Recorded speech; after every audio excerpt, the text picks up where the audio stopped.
Johnny Carson projetava uma confiança tranquila por trás daquela mesa do Tonight Show, mas certos momentos faziam o rei imperturbável da televisão visivelmente se descontrolar. Ataques de animais, colapsos de convidados e pegadinhas humilhantes empurravam Carson além de sua famosa compostura para um desconforto genuíno. Apertem os cintos, porque os incidentes que você está prestes a ouvir deixaram Johnny furioso em silêncio enquanto as câmeras rodavam, pensando, tirem-me deste set agora. O especialista em animais Jim Fowler prometeu um tucano bem comportado. Durante o ensaio, o pássaro pousou calmamente em seu braço, mas quando a luz vermelha acendeu, o tucano avistou o cabelo prateado de Carson, grasnou e lançou-se diretamente na cabeça de Johnny. Garras agarraram seus cabelos perfeitamente penteados enquanto as asas do pássaro batiam descontroladamente contra suas orelhas. Carson congelou, os olhos se arregalando de pânico. "Essa coisa está usando minha cabeça como ninho?" Ele brincou, com a voz estranhamente aguda. A plateia riu alto. Johnny não. Os membros da equipe observaram seus dedos apertarem o lápis, o sinal revelador de que a temperatura interna de Carson estava subindo. O tratador do tucano avançou, mas o estrago já estava feito. O cabelo impecável de Johnny agora parecia um monte de feno agitado por uma tempestade. Durante o intervalo comercial, Carson desapareceu nos bastidores. Ele voltou com o cabelo recém-penteado e um sorriso tenso que não chegava aos olhos. Naquela noite, a NBC recebeu um memorando. Com efeito imediato, todas as aves devem manter uma distância mínima de 4 pés do Sr. Carson em todos os momentos. O tucano nunca mais apareceu na televisão, mas a cautela de Johnny com convidados emplumados tornou-se lendária entre a equipe. O experiente treinador de animais Bill Johnson chegou com o que ele prometeu ser um filhote de leopardo perfeitamente dócil. Durante o ensaio, o gato ronronava contente em sua caixa de aço. Johnson assegurou aos produtores. Ela é praticamente um gato doméstico. Carson, ainda cauteloso por encontros anteriores com animais, insistiu em manter a caixa fechada até as câmeras começarem a gravar. Quando o segmento começou, Johnson abriu a porta da gaiola. O leopardo piscou preguiçosamente para as luzes do estúdio. "Vê como ela está calma", Johnson sussurrou.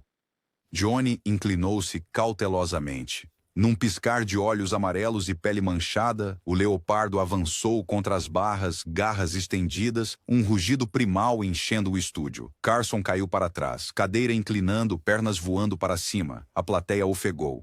As luzes do estúdio congelaram. Johnny se levantou rapidamente, gravata torta, e brincou. "Acabei de perder 9 vidas", mas os membros da equipe notaram suas mãos tremendo enquanto ele embaralhava suas cartas. A NBC reprisou a queda em especiais de erros. Carson odiava isso. Cada exibição gerava um memorando severo. "Consigam uma fita nova. Retirem esse clipe." Ele implementou uma regra de 1 metro. Nenhum predador grande a menos de 1 metro da mesa.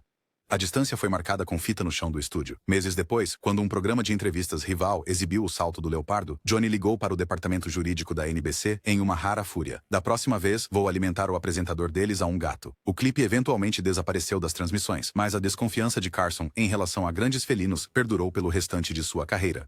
Sacha Gabor deslizou para o palco com diamantes e pele, pousando não na cadeira de convidado, mas diretamente na borda da mesa de Johnny. Ela cruzou as pernas em direção a ele, inclinou-se para a frente e, com seu distinto sotaque húngaro, ronronou. "Johnny querido, você está tão bonito esta noite. Posso tocar seu rosto?" Os membros da plateia gritaram. As orelhas de Carson ficaram vermelhas sob a maquiagem, enquanto os dedos de Gabor traçavam sua mandíbula. Ele olhou suplicante para a cabine de controle enquanto tentava direcionar a conversa para o último filme dela. "Filme? Quem quer falar sobre filmes bobos quando poderíamos discutir seu divórcio em vez disso?" Gabor provocou. "Número 4, não foi, querido?" Ou foi 5. A mandíbula de Johnny se apertou, seu lápis bateu rapidamente na mesa, o sinal que os produtores reconheceram como perigo iminente. "Vamos para o comercial", Carson anunciou, cortando o segmento mais cedo do que o previsto. Fora das câmeras, ele murmurou para seu produtor. "Marque uma bibliotecária para amanhã." Apesar do constrangimento, a audiência disparou dramaticamente. Os executivos da NBC sugeriram mais aparições de Gabor. Johnny recusou, dizendo, "Alguns convidados brilham tanto que queimam o cenário. Uma vez é memorável, 2 vezes é um risco de incêndio." Myrtle Young chegou carregando 2 latas de biscoito cheias de batatas fritas que se pareciam com rostos e objetos famosos. Sua coleção preciosa? Com entusiasmo de avó, ela exibiu um em forma de Abraham Lincoln, outro que parecia um cavalo marinho. Johnny inclinou-se, os olhos brilhando com interesse genuíno enquanto ela explicava seu hobby em comum. Quando Myrtle se virou para a plateia para pegar seu próximo chip especial, Johnny esgueirou a mão por baixo da mesa, pegando um chip de batata Ruffles comum. Enquanto ele mastigava ruidosamente, Myrtle Girou, mão segurando o coração. Oh, misericórdia! Ela ofegou, acreditando que ele tinha comido seu amado Chip Lincoln. O público explodiu em risadas, mas o sorriso de Carson congelou quando os joelhos de Myrtle visivelmente cederam. Ele imediatamente soltou o Chip e segurou o braço dela para estabilizá-la. Olha, olha, seu Lincoln ainda está aqui, ele a tranquilizou rapidamente. Fora do ar, durante o intervalo comercial, paramédicos pairavam por perto enquanto Johnny se desculpava repetidamente, até oferecendo substituir toda a coleção dela. Myrtle sorriu fracamente, mas continuou tremendo. Naquela noite, Carson ligou pessoalmente para o hotel dela com outro pedido de desculpas e providenciou ingressos para a visita de retorno da família dela. Após o show, ele reclamou com o roteirista-chefe Raymond Sealer. Isso não caiu bem. Nunca assuste doces avós. Durante semanas depois, Johnny reviu a filmagem, estremecendo com a expressão chocada de Myrtle. Quando um especial da rede mais tarde solicitou o clipe para um rolo de erros, Carson recusou pessoalmente. Hoje, o clipe aparece apenas em retrospectivas com o comentário de Johnny na tela. Piada cruel. Lição aprendida. Carson adorava seus ternos impecáveis, especialmente o Botany 500 Bordeaux que usava nas estreias de temporada. Durante um segmento de culinária aparentemente inofensivo com o chefe celebridade Wolfgang Puck, ocorreu um desastre. Puck demonstrou entusiasticamente a técnica de flambagem com conhaque. As chamas subiram mais do que o esperado, chamuscando a manga impecável de Carson. Johnny recuou bruscamente, olhos arregalados. Acho que é o seu prato principal tentando me comer, ele brincou. Mas a tensão ao redor dos olhos dele traía um alarme genuíno. Os assistentes de palco correram com extintores de incêndio enquanto Puck se desculpava profusamente. Carson manteve seu sorriso profissional, mas os membros da equipe notaram seus nós dos dedos ficando brancos. Durante o intervalo, Johnny examinou o tecido chamuscado com fúria mal contida. Danos estimados? Ele perguntou ao seu assistente de figurino. Está arruinado, senhor, veio a resposta. Carson assentiu uma vez, com os lábios comprimidos em uma linha fina. Na manhã seguinte, a equipe de produção recebeu um memorando. Todas as demonstrações de culinária envolvendo chamas abertas devem ser pré-aprovadas pessoalmente pelo Sr. Carson e testadas 2 vezes antes de ir ao ar. Puck não voltaria ao Tonight Show por 3 anos. Madonna entrou no set usando um bustier preto, luvas de renda e um sorriso que praticamente anunciava sua jogada, Johnny. Em vez de sentar na cadeira de convidado, ela se acomodou provocativamente no canto da mesa de Carson, forçando-o a se inclinar para trás na cadeira. Sua frase de abertura não deixou dúvidas sobre suas intenções. Johnny, escolhi você para meu primeiro porque dizem que você é gentil. Ela ronronou. A plateia aplaudiu com entusiasmo. As orelhas de Carson ficaram vermelhas sob a maquiagem. Madonna brincou com os cartões de perguntas dele, perguntou se ele usava boxers ou cuecas, depois lambeu o dedo indicador e bateu na caneca de café dele sussurrando. Muito quente. Johnny riu nervosamente olhando para a cabine de controle em busca de socorro. Os produtores já estavam recebendo chamadas frenéticas dos padrões e práticas. É uma roupa bonita, Carson conseguiu dizer, lutando para manter a compostura. Obrigada, Madonna respondeu. Como você chamaria isso se quisesse comprar um para alguém? Não para você, claro. Um bustier, Johnny arriscou incerto. Ela confirmou, inclinando-se mais perto. Quando Carson tentou direcionar a conversa para a turnê mundial dela, Madonna rebateu. Turnê? Vamos falar sobre suas fantasias em vez disso. A plateia explodiu novamente enquanto Johnny sinalizava para um intervalo comercial mais rápido do que nunca. Fora das câmeras, ele suspirou para seu produtor. Marque uma freira para mim amanhã. Apesar da tensão óbvia, a audiência disparou dramaticamente. Os executivos da NBC instaram Carson a agendar mais aparições de Madonna. Johnny recusou firmemente, explicando. Uma vez é memorável, 2 vezes é autodestruição. O ator de método Dustin Hoffman chegou caracterizado para seu próximo filme Perdidos na Noite, recusando-se a sair do personagem mesmo nos bastidores. Ele se jogou na cadeira de convidado, botas na mesa de Carson, falando com o forte sotaque texano de Joe Buck. Johnny tentou fazer perguntas normais de entrevista, mas Hoffman respondeu apenas como seu personagem faria.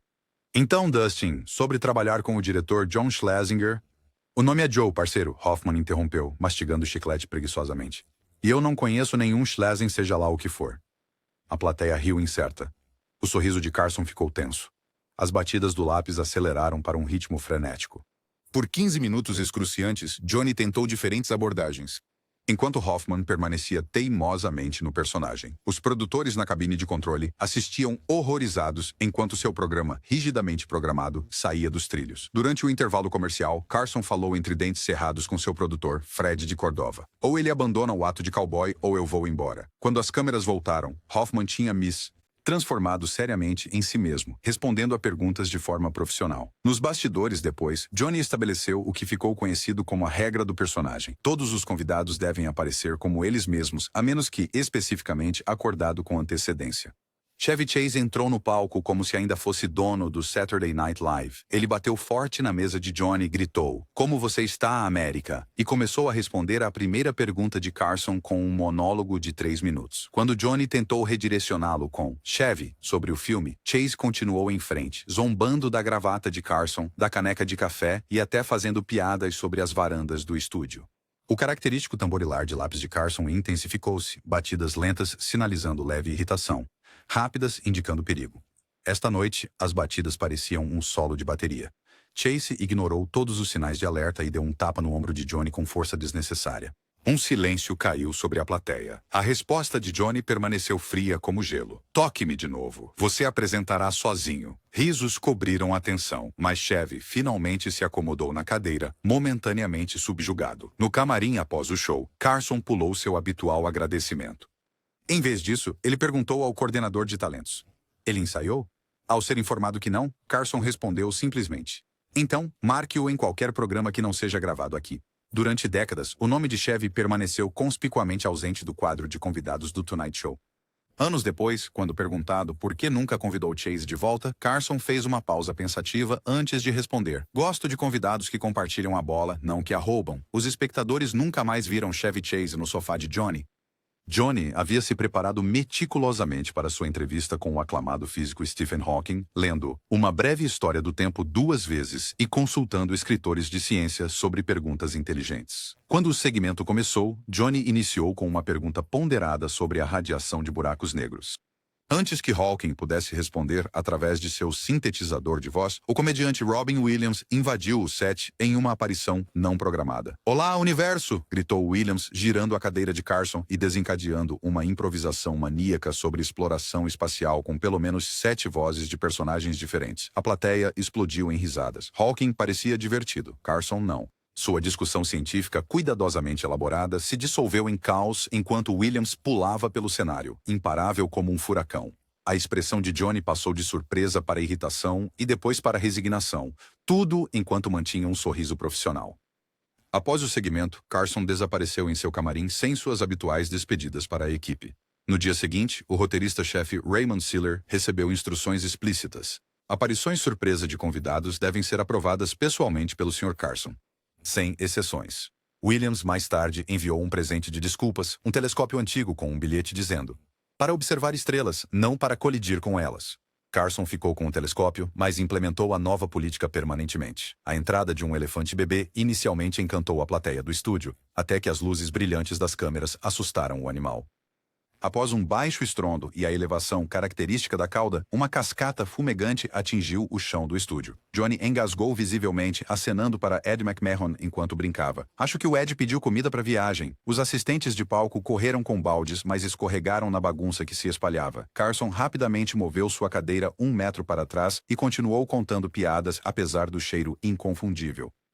Os telespectadores viram apenas closes, mas imagens de grande angular vazaram mais tarde, mostrando toda a extensão do desastre. Depois, Carson ordenou lonas plásticas para todos os futuros segmentos com animais grandes e dobrou o pagamento de risco para os zeladores do estúdio. Ele também baniu atos com elefantes por 2 anos. Em particular, ele confidenciou ao líder da banda Doc Severinsen, "Eu gosto de uma boa história, mas não preciso dela fumegando debaixo da minha cadeira." Johnny se orgulhava de seu jogo de golfe, frequentemente brincando sobre seu handicap de 1 dígito. Quando o jogador de golfe profissional Lee Trevino visitou o programa, os produtores organizaram uma demonstração de putt em um green personalizado instalado no palco. Carson aceitou confiantemente o desafio de Trevino para uma competição de 3 putts. Trevino acertou todos os 3 putts sem esforço. Johnny, normalmente habilidoso, errou todos. Com cada falha, o riso da plateia aumentava.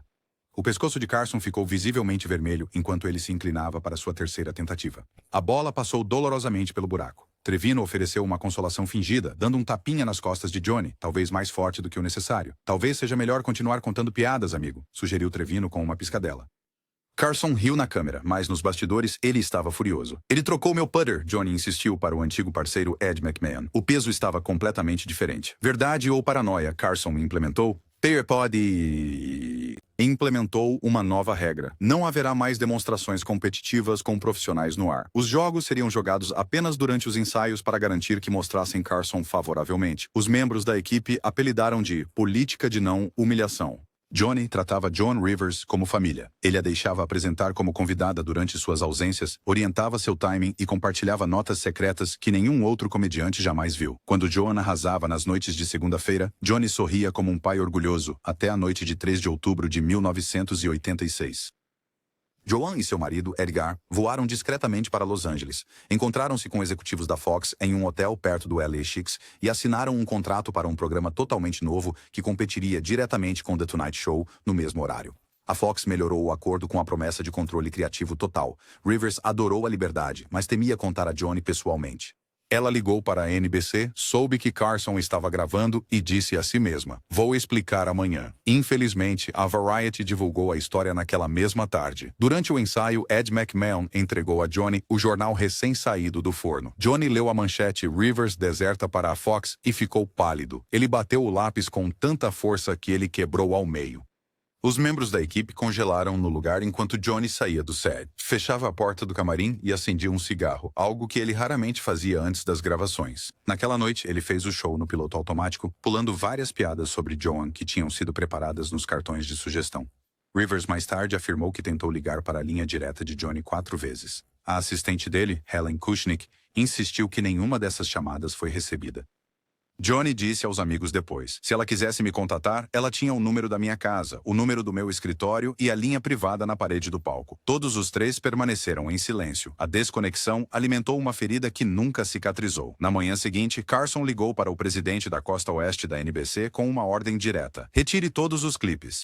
Os editores de montagem receberam instruções. Nada mais de Joan em especiais de aniversário, sem trechos em rolos de promoção, sem reprises nas noites de segunda-feira. Um carimbo vermelho com a inscrição Rivers proibida foi colocado em seu arquivo. A Fox lançou The Late Show Starring Joan Rivers.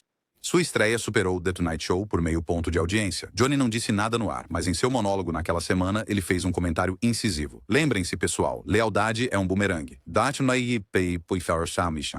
Você joga fora, ele volta, a não ser que você o deixe cair." A plateia riu, mas os insiders da indústria sentiram o golpe. Johnny confidenciou ao escritor Ray Sealer: "Ela era minha sucessora em espírito, e ela vendeu isso por um cenário de neon." Ele então fez algo completamente fora do comum. Ele destruiu antigos memorandos contendo suas piadas, um ritual inédito para o famoso apresentador arquivista. Joan tentou por anos se desculpar. Ela enviou cartas, cestas de Natal, até mesmo uma pintura da amada fazenda de Carson, em Nebraska. Cada presente estava marcado com "devolver ao remetente." Carson morreu em 2005, ainda se recusando a pronunciar o nome dela. Quando Joan finalmente se sentou novamente no sofá do The Tonight Show em 2014, ela deu um tapinha no braço do sofá e sussurrou: "Sinto sua falta, Johnny." Os espectadores sentiram o eco de uma amizade que brilhou intensamente e terminou de forma mais fria do que qualquer outra na história da televisão noturna. Pegadinhas eram elementos básicos do Tonight Show, mas uma cruzou a linha invisível de Johnny. Durante um especial do Dia da Terra, em 1987, os produtores secretamente organizaram para que o ar-condicionado do estúdio fosse desligado. À medida que as temperaturas subiam sob as luzes quentes, a maquiagem de Carson começou a derreter visivelmente. Manchas de suor se espalharam pelo seu impecável terno.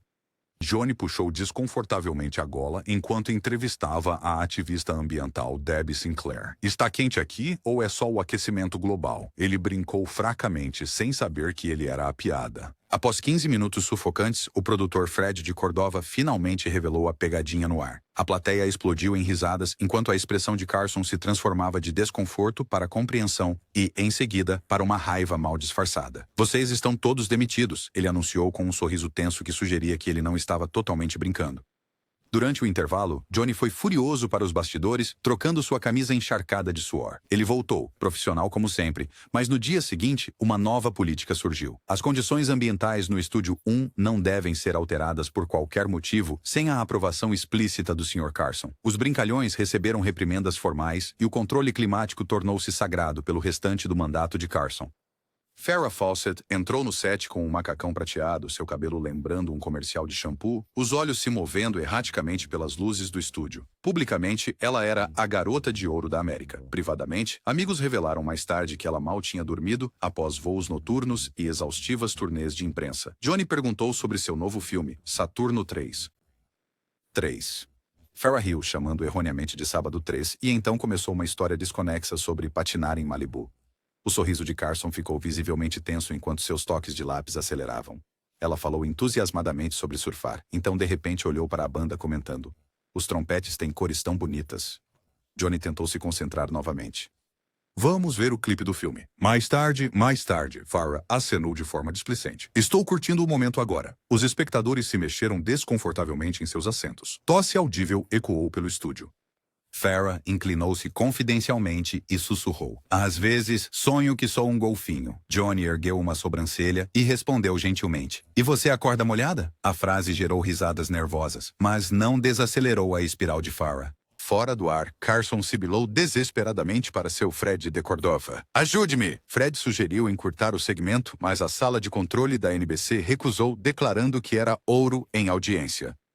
Johnny suspirou, ajeitou a gravata e encarou a luz vermelha novamente. Farrah tirou fiapos invisíveis da lapela de Johnny, interrompeu-se no meio da frase e admirou abertamente o microfone boom, declarando: "É como um pirulito gigante." Johnny, sempre o salva-vidas profissional, encerrou rapidamente. "Farrah Fawcett, pessoal, o filme estreia na sexta-feira. Usem os cintos de segurança." Nos bastidores, Johnny bateu a porta do camarim e instruiu a equipe a nunca mais agendar um convidado que chegasse agitado. A imprensa especulou que Farrah estava intoxicada. O agente dela culpou a medicação para enxaqueca. Johnny publicamente desejou melhoras a ela, mas em particular instituiu o que ficou conhecido como o Protocolo Farrah, requisitos firmes para descanso, ensaios e uma proibição de bebidas energéticas antes do horário de transmissão. Os apresentadores de programas noturnos ainda citam a visita de Farrah como a aula magistral em desvio de entrevista. Clipes acumularam milhões de visualizações intitulados Car Crash TV antes de o YouTube existir. Para Carson, permaneceu como exemplo de como um único convidado poderia transformar seu reino controlado em completo caos. No entanto, ele ainda encontrou uma piada na saída, provando por que ele continuava sendo o rei. De elefantes descontrolados a traições que acabavam com carreiras, de mangas em chamas a maquiagem derretendo, Johnny Carson enfrentava desastres no ar com charme exterior enquanto fervia por dentro. Cada crise gerava uma nova regra, transformando gradualmente The Tonight Show no ambiente mais controlado da televisão. O Rei da Noite pode ter parecido imperturbável para milhões de telespectadores, mas atrás daquela mesa estava um homem que odiava surpresas quase tanto quanto amava entretenimento. Aperte o botão de curtir se um desses momentos te surpreendeu e inscreva-se para mais dramas televisivos não contados que provam que até lendas têm seus pontos de ruptura.